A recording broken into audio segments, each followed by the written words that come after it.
বাংলাদেশকে যদি আওয়ামী লীগের রাস্তায় নিয়ে যেতে চান তাহলে হাসিনার মতো পালায় না বলে পালায় যেতে হবে এবং মুখ দেখানোর জায়গা পাবেন না। একটা বালুর ট্রাক সরাইতে পারেন নাই, একটা বালুর ট্রাক সরাইতে পারেন নাই। আজকে আপনারা জায়গায় হামলার চেষ্টা করেন। এইটা এনসিপি, এইটা জুলাইয়ের 24-এর আন্দোলন থেকে রক্ত থেকে গড়ে ওঠা দল। এইটা কোনো সাধারণ দল না, এটা কোনো কিংস পার্টি না, এটা মানুষের রক্তের উপর দাঁড়ায় গঠিত হয়েছে। মানুষের গায়ে যদি হাত দেওয়ার চেষ্টা করেন, সেই হাতকে কিভাবে প্রতিহত করা হয় সেটা এই জনগণ জানে। এই জনগণ রক্ত দিয়ে দল তৈরি করেছে, এটা কোনো সাধারণ দল না। আপনারা মনে করবেন না যে চুপ আছি বলে আপনাদেরকে কিছু বলবো না। আমরা বাংলাদেশের স্থিতিশীলতা চাই, আমরা এই জন্য কিছু বলি না। গণভোটের সাথে বেইমানি করেছেন জনগণ, গণভোটে রায় দিয়েছে, সেই রায়ের সাথে বেইমানি করেছেন। এখন আওয়ামী লীগের মতো সন্ত্রাসী হামলা চালিয়ে জনগণের উপর সেই একই অত্যাচার শুরু করেছেন। আজকে যদি এইখানে কোনো দুর্ঘটনা ঘটে তাহলে আমাদের সাথে এখানে হাজার হাজার মানুষের জীবন বিপন্ন হবে। সেই চিন্তা যদি আপনারা না করেন, মানুষকে যদি মানুষ হিসাবে না দেখে দল হিসাবে দেখেন, তাহলে আপনাদের অবস্থা কি হবে ভেবে দেখেন। কোথায় যাবেন ভেবে দেখেন। আওয়ামী লীগের ইন্ডিয়া ছিল, আপনাদেরকে কোন দেশ জায়গা দেবে ভেবে দেখেন। একইভাবে রাষ্ট্র পরিচালনা করতে চান তাহলে কোন গুহায় ঢুকবেন সেটাও ভেবে দেখেন। তারেক রহমানকে বলতে চাই, আপনি যদি এই সন্ত্রাসীগুলোকে পারেন, এই সন্ত্রাসীগুলোকে আমাদের উপর লেলিয়ে দেন, তাহলে কিন্তু আপনার চেয়ার নিয়ে আপনাকে ভাবতে হবে। এই সন্ত্রাসী পেলে আপনি রাজনীতি করতে পারবেন না। এই সন্ত্রাসীগুলোকে আপনারা অনলাইনে লেলিয়ে দেন নারীদের উপরে, এই সন্ত্রাসীগুলোকে আপনারা রাস্তার মনে লেলিয়ে দেন। সন্ত্রাসী হয়ে কোনো রাজনৈতিক দল বাংলাদেশে রাজনীতি করতে পারবে না। ভাইরা আমার, রক্ত দিয়ে গড়া বাংলাদেশ, বাংলাদেশের মানুষ বারবার রক্ত দিচ্ছে। বোনেরা আমার এসছেন, অনেক ধন্যবাদ। আপনাদের ভাইরাই মারা গেছে রাস্তায়, আপনাদের ভাইদেরকেই ভ্যানে করে লাশের উপর লাশ ফেলে পুড়িয়ে দেওয়া হয়েছে।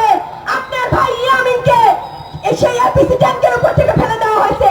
তারা আমাদের সন্তান, আমাদের ভাই। সেই পুরনো রাজনৈতিক প্রথায় যদি ফিরে যেতে চান তাহলে আপনাদেরকে বাংলাদেশের জনগণ প্রতিহত করবে এবং আপনারা বাধ্য হবেন এইভাবে পালায় যেতে। ভাইরা, লাস্ট কথা বলি, যে দলই করেন না কেন, এখানে অনেক দল আছে। দেশকে পরিবর্তন করতে হবে, দেশকে বদলাইতে হবে।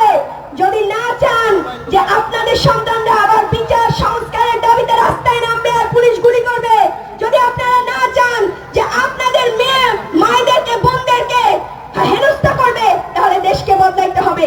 আপনার সন্তানের জন্য চাকরি পাইতে হলে দেশকে বদলাইতে হবে। পুলিশের থানায় গিয়ে নিজের অধিকার আদায় করার জন্য দেশকে বদলাইতে হবে। নিজের অধিকার বুঝে নেওয়ার জন্য দেশকে বদলাইতে হবে। আজকে এনসিপি সেই দেশ বদলানোর কথা বলতেই আপনাদের কাছে আসছে। আমরা দেশ বদলানোর কথা বলতে চাই, আমরা নতুন দেশ গঠনের কথা বলতে চাই, যে এই দেশে আর কেউ কাউকে কোনো ভাইকে জীবন দিতে হবে না। সো আপনারা গণভোটের রায় বাস্তবায়নের জন্য আমাদের সাথে থাকবেন। এই গণভোটের রায় বাস্তবায়ন হলে বাংলাদেশের পরিবর্তন হবে। গণভোটের রায় বাস্তবায়ন হলে বাংলাদেশের সন্তানেরা চাকরি পাবে। আজকে বাংলাদেশের বেকাররা দাঁড়ে দাঁড়ে ঘুরছে, অথচ তারেক রহমান তার দলীয় লোকজনকে নিয়ে বসিয়ে বেতন দেওয়ার চিন্তা ভাবনা করছে। আজকে আমাদের ভাইরা চাকরি পাচ্ছে না, অথচ অনলাইনে নোংরা কথা বলে গালিগালাজ করে চাটাচাটি করে যেসব ছেলেরা অনলাইনে যারা মদ উৎপাদন করছে তাদেরকে আপনি নিয়ে রাজনৈতিক বসানোর জায়গা দিচ্ছেন। তো আমাদের ভাইদের চাকরি নিশ্চিত করেন। ভাইরা আমার, এই ডান্ডিতে মাদক ব্যবসায়ীদের এক সয়লাবে পরিণত করা হয়েছে। ঘরে ঘরে অলিতে গলিতে মাদক দিয়ে, এই সীমান্ত দিয়ে মাদক ঢোকে।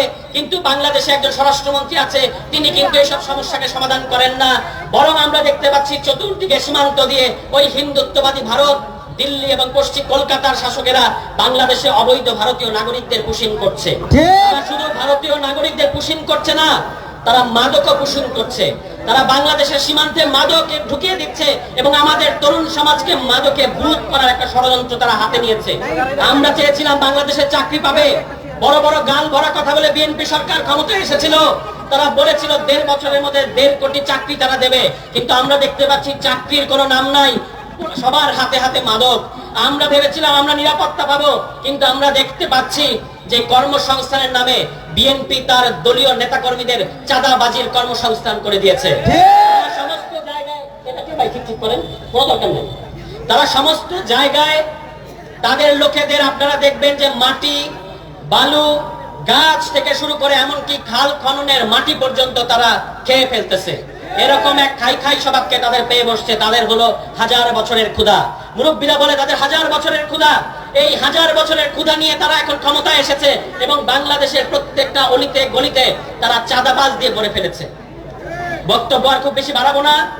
বর্তমান সরকার শত হোক একটা নির্বাচনের মধ্য দিয়ে ক্ষমতায় এসেছে।